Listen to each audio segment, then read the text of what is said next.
오늘 하나님께서 우리에게 주시는 말씀은 신약성경 요한복음 4장 3절로부터 15절까지의 말씀입니다. 신약성경 요한복음 4장 3절로부터 15절까지의 말씀입니다.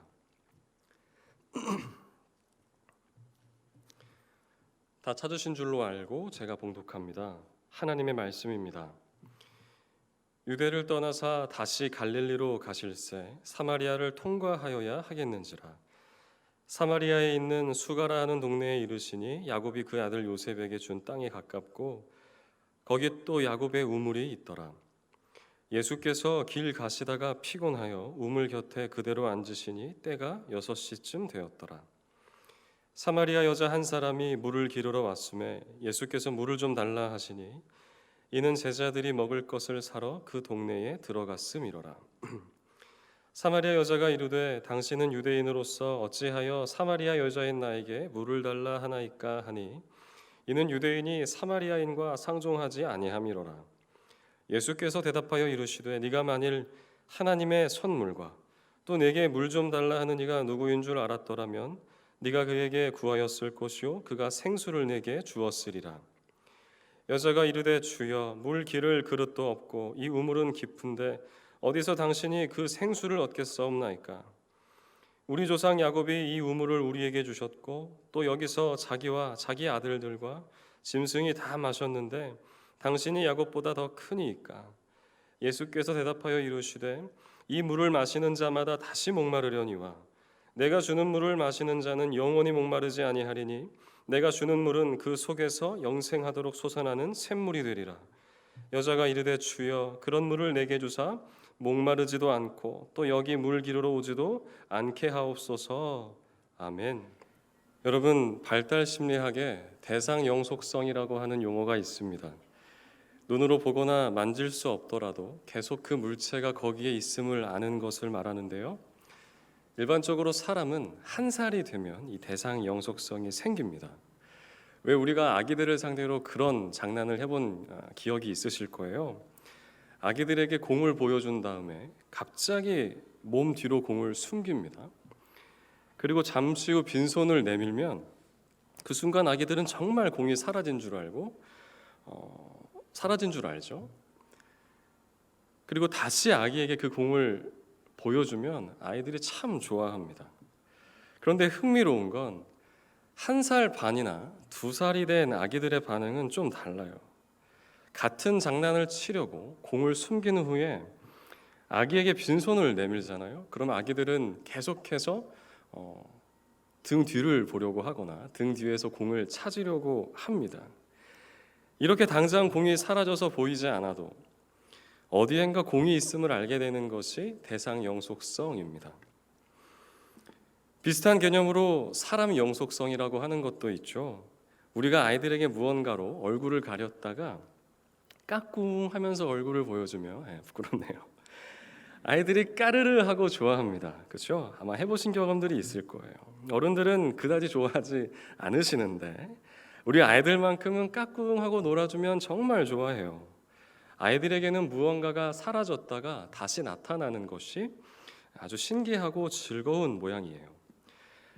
아이들이 부모가 눈에서 보이지 않으면 처음에는 불안한 시기를 보내다가 어느 시점이 지나고 나면 정서가 안정이 되고 사회성이 발달되는 시기가 있는데 그건 아이들에게 이 사람 영속성이라고 하는 것이 생겼기 때문입니다.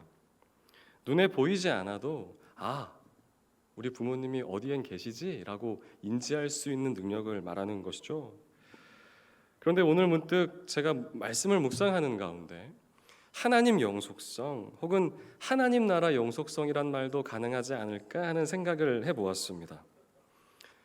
왜 우리도 신앙생활 초기에 어떤 알 수 없는 고난이 임하게 되면 마치 하나님이 너무 멀게만 느껴져서 불안감이 엄습해 옵니다.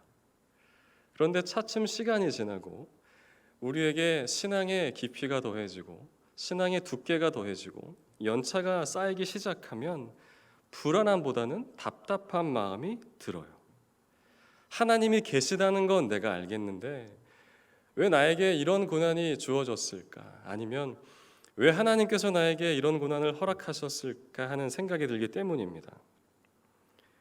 오늘 본문에 나오는 사마리아 여인의 마음도 마치 그랬습니다. 사마리아 여인은 마음 한켠에 하나님의 백성이라는 믿음으로 평생을 살아온 사람입니다. 비록 유대인들은 이런 사마리아인들을 부정하다라고 여겼고 하나님을 모르는 사람들이라고 없인 여겼지만 사마리아인들도 나름의 하나님의 선민, 하나님께 선택받은 백성이라고 하는 자부심은 있었어요. 그런데 그런 하나님을 의식하며 살아가는 것이 오늘 우리가 조금 전에 확인했던 이 본문 속 사마리아 여인에겐 참 버거웠던 것이죠. 여러분, 남편이 5번이나 바뀌면서 겪어야 했었던 아픔과 슬픔, 그리고 그 절망의 깊이를 과연 저 여러분이 헤아릴 수 있을까요? 과연 그때 이 사마리아 여인이 신앙적인 사고를 할 수 있었을지가 의문이에요. 아마도 그녀에겐 이 모든 불행이 다 나로 인한 것이지 않을까 하는 자책하는 마음도 있었을 겁니다. 또 거듭되는 슬픔으로 인해서 더 이상 하나님을 찾을 힘도, 하나님이 나에게 다가오실 것이란 기대도 하기 어려웠을 거예요. 그리고 이런 사마리아 여인의 마음을 방증하는 것이 당시 그녀가 우물가로 걸음했었던 시간을 보면 알 수 있습니다. 본문은 그 시간을 6시라고 말하는데 이건 오늘날 우리의 시간으로는 정오 12시를 가리킵니다. 그러니 여러분 한번 생각해 보세요. 사막지대이고요. 정말 불볕 같은 더위가, 아주 타들어가는 더위가 내리쬐는 그 시간에, 바로 그때에 이 우물가로 걸음한 여인의 심정을 과연 우리가 헤아릴 수 있겠느냐는 거예요. 사마리아 여인은 그날도 지친 마음으로 우물가를 찾았습니다. 물을 길러 오는 것도 너무나 힘들었지만 특히나 사람들의 시선과 말을 피하고 싶었어서 그 시간에만 나올 수 있었던 것인데 그날은 여느 날과는 달리 그 우물가에 한 남자가 앉아 있었습니다. 그는 유대인이었어요. 그런데 그 유대인이 이 여인에게 물을 달라고 말을 건네는 겁니다. 이 사마리아 여인은 너무 놀랐어요. 왜냐하면 당시 유대인 남자가 사마리아 여인에게 말을 건넨다는 건 사회적으로도 문화적으로도 말이 안 되는 것이었기 때문입니다. 그래서 이 사마리아 여인은 조금 당혹스러운 마음과 좀 못마땅하다는 뉘앙스로 이와 같이 이야기해요. 오늘 본문 9절의 말씀입니다. 사마리아 여자가 이르되 당신은 유대인으로서 어찌하여 사마리아 여자인 나에게 물을 달라 하나이까 하니 이는 유대인이 사마리아인과 상종하지 아니함이로라. 리델보스라고 하는 학자는 이때 여인이 내가 어찌 유대인인 당신에게 물을 줄 수 있습니까? 라고 묻지 않고 당신은 유대인으로서 왜 사마리아 여인인 나에게 물을 달라고 하십니까? 라고 말한 것에 주목했습니다. 그러니까 사마리아 여인의 말을 잘 살펴보면 이 말은 거절의 우회적인 표현이 아니라 유대인이던 예수님에게 강한 반감과 함께 비웃음으로 던진 말이라는 거예요.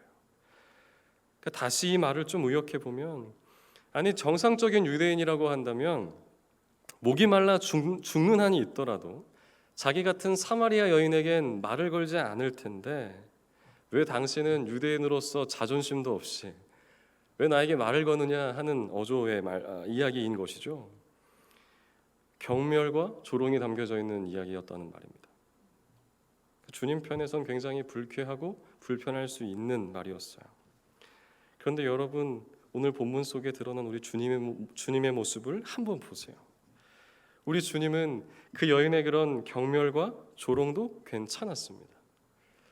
주님은 한때 나병 환자가 그의 부정함에도 불구하고 간절한 마음으로 믿음을 가지고 주님의 옷자락에 손을 대었을 때 그 사실을 깨달으시고 그를 향해 나무라시거나 꾸짖으셨던 것이 아니라 그에게 온전함을 깨끗함을 허락하셨던 것처럼 우리 주님은 사랑의 주님이셨기 때문입니다. 주님은 그날도 괜찮았어요. 우리 주님은 그 여인의 상처가 아무리 깊더라도 그 여인을 가까이 함으로 상처를 받으시는 분이 아니라 오히려 그 여인의 상처를 싸매주시고 감싸주시며 깨끗하게 하실 수 있는 능력의 주님이셨기 때문입니다. 그래서 우리 주님은 그 여인의 대답에 이렇게 말씀합니다. 오늘 본문 10절의 말씀이에요. 예수께서 대답하여 이르시되 네가 만일 하나님의 선물과 또 내게 물 좀 달라 하는 이가 누구인 줄 알았더라면 네가 그에게 구하였을 것이요 그가 생수를 내게 주었으리라. 아멘. 여러분, 이게 무슨 말씀인지 잘 이해가 되십니까? 좀 어렵죠. 사마리아 여인은 주님의 이 말씀을 처음 들었을 때 잘 받아들이지 못했어요. 그래서 오늘 본문을 보시면 한동안 두 사람이 서로 동문서답하는 장면을 보게 됩니다. 주님의 말씀과 이 여인의 대답 가운데 접점이 없어요. 왜 그랬을까요? 당시 사마리아 여인의 관심은 온통 이 세상의 것들로 가득했기 때문입니다. 그녀가 신앙이란 것을 통한 인격의 성숙, 인생의 의미, 그리고 사후 문제 등에 대해서 몰랐을 리가 없지만, 왜냐하면 그는 신앙이 있었기 때문이죠. 당시 그녀에겐 그녀의 삶의 현실의 무게 때문에 이런 모든 것들이 다 사치로 여겨졌던 거예요. 적어도 우물가에선 물을 길러 나오는 것보다 이 여인에게 더 큰 현실적인 문제는 없었던 겁니다. 매일 그 시간에 나오는 것이 너무나도 어렵지만 그 시간에 밖에만 나갈 수 없었던 이유, 이 사마리아 여인에겐 정말 그때는 다른 사람들의 말과 시선을 피해서 나 자신을 지키는 것 외에는 다른 생각은 아무것도 할 수가 없었던 거예요. 그동안의 좌절과 실패, 아픔과 슬픔이 그 어떤 말에도 진지하게 반응하지 못하게 만들었던 것이죠. 그래서 그때 이 사마리아 여인에겐 하나님도 하나님의 나라도 보이지가 않았습니다. 그런데 여러분, 안타깝지만 우리 주변의 많은 분들도 예수님을 믿는다고, 하나님을 믿는다고 말하지만 하나님을 바라볼 여유 없이 이 땅을 살아가는 것이 우리의 모습입니다. 마치 오늘 본문에 기록된 이 사마리아 여인처럼 삶의 수많은 문제와 현실의 무게 앞에 눌려서 그 고난 속에서 눈물을 흘리며 살아가는 것이 솔직한 우리의 현실입니다. 그래서 때로는 제가 그런 분들과 함께 이야기를 나누다 보면 삶의 무게와 현실이 느껴져서 참 마음이 아플 때가 있어요. 그리고 삶의 작은 여유조차 허락되지 않는다 하는 어떤 이런 이야기를 듣게 되면 정말 마음이 아프다는 말입니다. 그런데 여러분, 그럼에도 잠시 멈추어 서서 곰곰이 생각을 해보면 그렇게 우리가 눈에 보이는 것에만 주목하며 살다간 정말 우리에게 있어서 가장 중요한 걸 놓치고 살아가는 셈이 됩니다.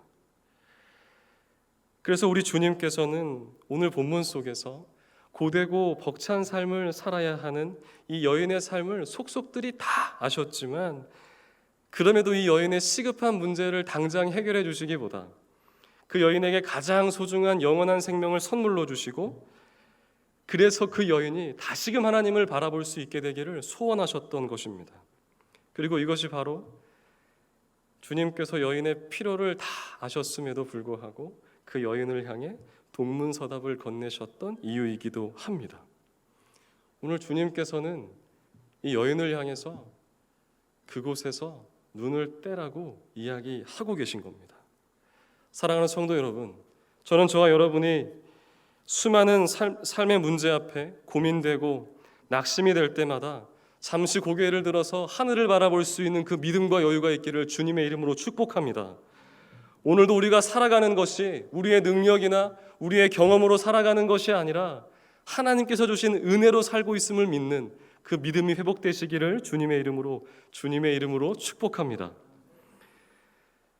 주님과 사마리아 여인의 대화가 동문서답처럼 들렸던 가장 근본적인 이유는 주님은 영원한 생명을 말씀하셨고 이 여인은 이 땅에서의 삶을 말하고 있었기 때문입니다. 주님은 영원히 목마르지 않는 영원한 생명의 물을 말씀하고 계셨던 그 반면 이 여인은 그 물을 마르지 않는 샘물 정도로만 생각했어요. 물을 기를 그릇도 없는 사람이 자기가 주는 물을 마시면 영원히 목마르지 않겠다라고 이야기를 하니까 처음엔 그 물을 어떤 흐르는 물이나 샘물 정도로만 짐작했을 것입니다. 생명의 물은 상상조차 해본 적이 없기 때문이죠. 그리고 그때 이 여인에겐 물을 길러 오지 않아도 될 흐르는 물이 최상의 선물이었습니다. 그런데 조금씩 대화를 통해서 내 앞에 계신 이가 누구이신지를 알아가기 시작하니까, 내 앞에 계신 분이 정말 메시아, 우리 주님이시라고 하는 걸 알아가게 되니까 그녀가 깊이 깨닫게 되었던 것이 하나 있습니다. 그게 무엇이냐 하면, 내가 지금까지 하나님을 알고 하나님을 믿는다고 이야기했지만 삶의 무게가 더해진 언젠가부터 단 한 번도 하나님과 하나님의 나라를 바라보지 못했다는 것이었습니다. 그냥 지난날의 모든 인생이 다 너무 힘들고 괴로웠기 때문이에요. 여러분, 이 땅에서의 삶이 너무나 중요합니다. 저도 이 땅에서의 삶이 너무나 가치롭다고 생각해요. 그 어느 것 하나 의미 없는 것이 없습니다. 생업의 문제, 자녀들의 학업, 입시 문제, 취업 문제, 가족들의 정서적인 평안, 육신의 건강, 그 어느 것 하나 정말 소중하지 않은 것이 하나 없어요. 저에게도 다 소중한 것들이었습니다. 그러나 여러분, 하나님 나라를 소망하고 그 하나님을 믿는다는 고백이 있다면 가끔씩이라도 고개를 들어서 보이지 않으나 존재하는 그 하나님과 하나님 나라의 관점으로 우리의 삶을 바라봐야 할 줄로 믿습니다. 그러나 여러분, 보이는 것, 느낄 수 있는 것, 손에 잡히는 것에만 집착을 하다 보면 우리는 우리가 믿는다고 말하지만 가장 소중한 걸 놓칠 수 있다는 이야기예요. 삶이 고된 건 사실이지만 마치 물을 길러 오는 것만 하지 않아도 좋겠다는 그런 우리 삶의 나름대로의 고백이 다 있으시겠지만, 그래도 그렇게 삶의 고통과 고난에만 주목하다 보면 정말 그것이 전부인 것처럼만 살아갈 수 없게 된다는 이야기입니다. 여러분, 고난은 다른 사람이 결코 헤아릴 수 없는 자신만의 아픔을 전제로 한 일입니다. 그래서 누구도 다른 사람의 고난에 대해서 가볍게 이야기할 수 없는 것이지만 여러분도 여러분들 나름대로의 다 아픔과 현실적인 어려움이 다들 있으시겠지만 그리스도인들에게는, 우리에게는 그런 고난도 이 땅에서의 일이기에 그 너머를 바라볼 수 있어야만이 이 어려움도 견딜 수 있는 힘이 생긴다는 이야기입니다. 마찬가지로 이 세상에서 우리가 누리고 있는 즐거움과 쾌락도 너무나 좋고 유익한 것이지만 그것들은 우리의 삶을 마비시키거나 중독시킬 수 있는 것이기 때문에 쾌락을 절제할 줄도 알아야 하고 그 쾌락에 안주하지도 말아야 한다는 이야기죠. 여러분, 사마리아의 여인은 주님과의 대화를 통해서 다시 그녀의 삶 너머에 있었던 하나님의 나라를 꿈꿀 수 있게 되었습니다. 고난으로 인해 까마득히 잊고 있었던 하나님을 다시 바라볼 수 있게 되었어요. 얼마나 기뻤을까요? 얼마나 행복했을까요? 그래서 오늘 본문 후에 나오는 요한복음 4장 28절은 당시 이 사마리아 여인의 마음을 아주 재미있고 의미 있게 표현했습니다. 여자가 물동이를 버려두고 동네로 들어가서 사람들에게 이르되, 여자가 물동이를 버려두고 라는 표현에 좀 주목할 필요가 있죠. 마치 아르키메데스가 부피의 비밀을 발견하고 유레카를 외쳤던 장면과 매우 유사해요. 여인은 마침내 예수님이 메시아인 것을 알게 되었고 이 사실을 마을 사람들에게 전하기 위해서 기쁜 마음을 가지고 동네로 뛰어갑니다. 여러분, 여기서 물동이를 버려두었다라고 하는 이 말은 이제 그 여인이 다시는 물을 길러오지 않았다는 의미가 아닙니다. 그녀는 틀림없이 나중에 다시 물동이 생각하면서 다시 그녀가 두고 왔었던 물동이를 찾으러 갔을 거예요. 그리고 여전히 매일매일 물을 길러 와야 했을 것입니다. 하지만 오늘 본문을 기록한 사도 요한은 이 여인이 예수님을 만나고 난 후에 처음으로 생명의 물과 하나님의 나라를 생각할 수 있었고 매일 물을 길러와야 하는 그 현실적인 문제를 넘어 초월을 경험했다는 그 의미로서 물동이를 버려두고라고 하는 표현을 썼습니다. 그러니 이 여인의 인생에 처음으로 물이 아닌 예수님께 집중했던 순간을 기록했던 것이죠. 사랑하는 성도 여러분, 저는 저와 여러분이 매 주일 예배를 통해 이 본문 속에 경험했던 사마리아 여인의 감격이 주어지게 되기를 주님의 이름으로 축복합니다. 저는 오늘 이 예배가 우리에게 이와 같은 감동을 줄 수 있을 것이라는 확신이 있습니다. 여러분들은 그러한 확신이 있으십니까? 여러분들 오늘 주일 예배를 나오는 가운데 어떤 마음으로 나오셨습니까? 정말 그 영원한 생명을 사모하는, 생명의 물을 갈급해하는 마음으로 나오셨어요? 만약 그 사모하는 마음으로 나오셨다면 여러분들에겐 오늘 이 사마리아 여인이 경험했던 그 목마름이 가득 메꿔지는 은혜가 임하게 되는 줄로 믿습니다. 여러분, 예배를 통해 우리는 지금 우리가 처한 고난과 아픔의 현실을 넘어 하나님을 바라볼 수 있는 줄로 믿습니다. 예배를 통해 우리는 보이지 않지만 이 자리에 임재하고 계신 그 하나님을 온전하게 누릴 수 있습니다. 고로 우리가 아무리 삶이 힘들고 어렵지만, 바쁘고 만날 사람도 많지만 주일날이 이른 아침에 교회를 나오는 것이잖아요. 여러분, 우리는 그럼에도 또 물동이를 찾을 수밖에 없을 것입니다. 그리고 다시 물을 길어야 하고 여전히 그 일은 우리의 삶 속에 피곤함과 힘이 될 것이겠지만, 그럼에도 보이지 않으나 분명히 존재하는 그 하나님의 나라를 믿기에 우리는 우리에게 주어진 인생을 우리의 뜻과 우리의 욕심이 아니라 하나님의 마음으로 살아가야 하는 줄로 믿습니다. 여러분, 예배는 잠시 물동이를 버려두는 행위입니다. 비록 당장 우리 눈앞에 흐르는 물은 없지만 영원한 생명의 물이 있음을 고백함으로 다시 우리의 시선을 회복하고 우리의 마음을 새롭게 하는 것입니다. 여러분, 요즘 힘든 시간을 보내고 계실 것입니다. 힘든 시기를 겪고 있으실 것입니다. 그러나 삶의 문제 앞에 낙심이 되고 어려움이 찾아올 때마다 더욱 예배의 자리를 지키시고 고개를 들어 하나님을 찾는 여러분들 다 되시기를 주님의 이름으로 축복합니다.